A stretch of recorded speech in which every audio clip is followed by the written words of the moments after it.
We're 5 years into the 3DS's life cycle and Nintendo is showing no signs of slowing down on their support for the handheld, which is why we at gameranx are here to count down the top 10 3DS games of 2016.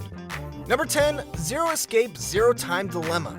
The third and presumably final game in the Zero Escape series, Zero Time Dilemma will once again take 9 characters and put them through a Saw-like scenario of being forced to solve a variety of escape room puzzles with life or death consequences. It's a crazy storyline told over the course of both the game 9 Hours, 9 Person, 9 Doors, and Virtue's Last Reward, but Zero Time Dilemma is looking to appeal to a larger audience this time around, scrapping the usual visual novel style of the previous games in favor of a more traditional style of using fully animated cutscenes. Number 9, Shin Megami Tensei 4 Apocalypse. The 3DS is quickly becoming the game device of choice for hardcore RPG fans, and when you talk about hardcore RPG fans, you have to mention Shin Megami Tensei, which itself is actually an entirely separate game from Shin Megami Tensei 4, which was released in the US in 2013.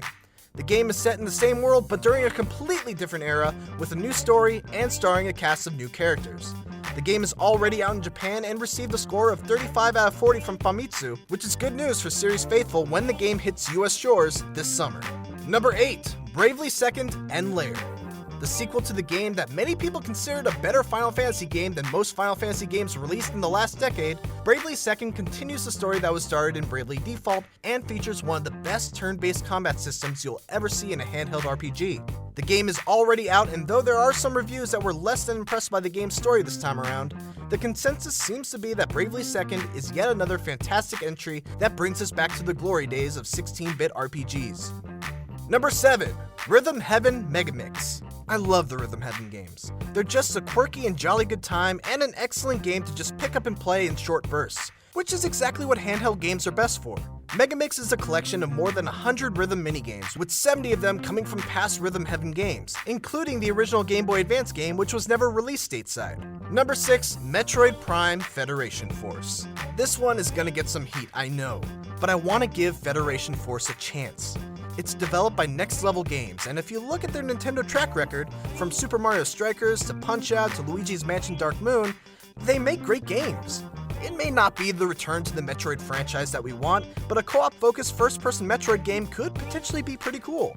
Number 5, Monster Hunter Generations. Monster Hunter Generations, or Monster Hunter Cross as it's called in Japan, is the latest in the beloved Monster Hunter franchise and kind of serves as an anniversary celebration of a decade's worth of Monster Hunter.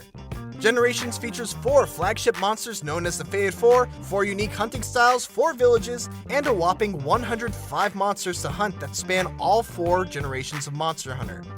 For Monster Hunter fans, Generations might just be the quintessential game in the series. Number 4, Kirby, Planet Robobot. Nothing against Epic Yarn and Rainbow Curse, but Kirby's always at his best when he's sucking. The big hook this time around is that Kirby can pilot a giant mech which also has the ability to copy enemy powers. So essentially you're getting double the abilities since each power has a particular effect on Kirby and another for when he's in the mech. Is it gimmicky? Yeah, sure, a little. But you know what? That's part of the appeal of Kirby games. They're just light, gimmicky, platforming fun for all ages, and I mean that in the best possible way. Number 3, Dragon Quest 7 and 8.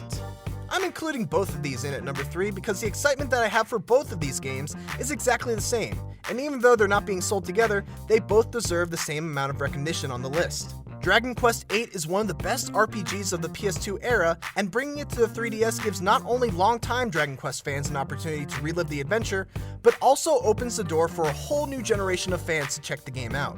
And then you have Dragon Quest 7, which was never released outside of Japan. The version on the 3DS will also be the remade version that includes a number of visual upgrades in addition to visible enemy encounters as opposed to random encounters. It's a good time to be an RPG fan, ladies and gentlemen. Number 2, Fire Emblem Fates. By now, everyone and their cousin has probably played Fire Emblem Fates and knows that it's one of the best Fire Emblem games yet. The game was actually split into 3, Birthright, Conquest, and the downloadable Revelation, which one might think would be an example of Nintendo trying to squeeze as much money as they can out of one game, but the reality is that all 3 parts of the Fates saga offer very different experiences and stories, each one worth playing on their own. And of course, number 1, Pokemon Sun and Moon. Pokemon Sun and Moon is kind of an enigma at this point, as we honestly don't know all that much about it. But despite not knowing all that much, we do know that it exists, that it's coming out this year, and that's enough to get people excited about it. It's an entirely new generation of Pokemon, and along with that come the guarantees of a host of brand new Pokemon to train, a new world to explore, and a new story to discover. Personally, more so than the guarantees, I'm more interested in what Sun and Moon are going to do differently this time around. X and Y added 3D models to all the characters and completely changed the way we view Pokemon games from a visual perspective. Will Sun and Moon offer some radically new gameplay features to spice up the usual Pokemon formula? We want to hear from you, so let us know in the comments what you expect or hope to see from Pokemon Sun and Moon.